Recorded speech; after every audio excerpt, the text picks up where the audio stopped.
raha simba ny tontolo iainana, raha mitomany ny tany, dia iza moa no afaka manarina an'izany. Ampitiavana lehibe no anokafantsika amin'ny fomba ofisialy ny fambolekazo amin'ity taona 2024 ity amin'ny androany.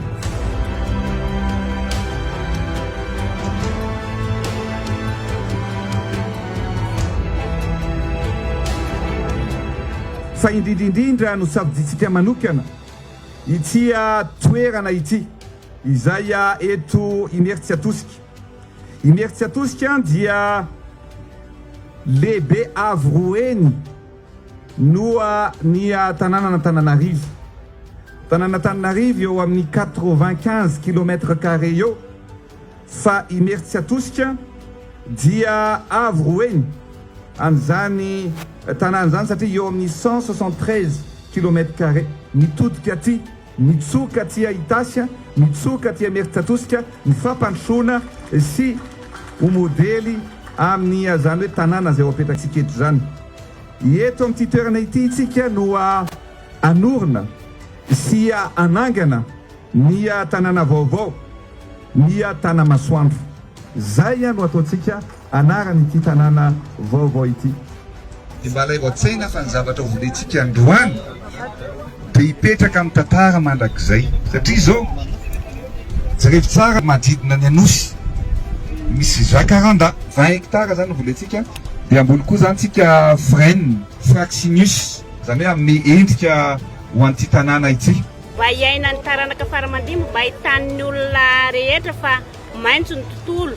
Fahitako an'ilay toerana aloha ilay tanàna dia mahafinaritra mihitsy satria nahazo voalohany indrindra dia nahazo fandrosoana tena mahafinaritra Imeritsy Atosika. Maromaro ihany voavolona ketyko, tsy hita ntsony hoe voaisana 100 na 10 fa dia betsaka samy nanatsatotsatoka daholo. Ie. Anova ny tantara isika, mitodika amin'ny hoavy isika, satria mametraka vina isika, mametraka asa ary matoky ny fampandrosoana izay ho apetratsika eto amin'ity firenena sy Madagasikara malalatsika ity.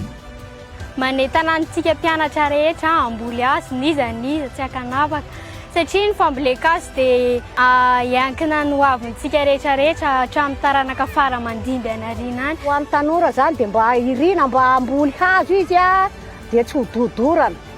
Mamboly hazo tsika rakizy ny fomba fambolena hazo dia lavana ny tany aloha, rehefa voalavaka ny tany dia atsatoka tsara ny zanakazo, atao mahitsy tsara, dia avy eo totofana tany izy, dia avy eo atao mahitsy tsara, atsangana tsara, atsatoka tsara mba tsy ho tratran'ny rivotra sy ho tratran'ny cyclone. Dia rehefa zanakazo mbola kely izy dia asitsika hazo tsara na bararata na hazo izay hitantsika eo, atsatoka tsara miaraka amin'iny izy amin'izay miara-maniry mba tsy menjera izy amin'izay fa mijoro mahitsy tsara.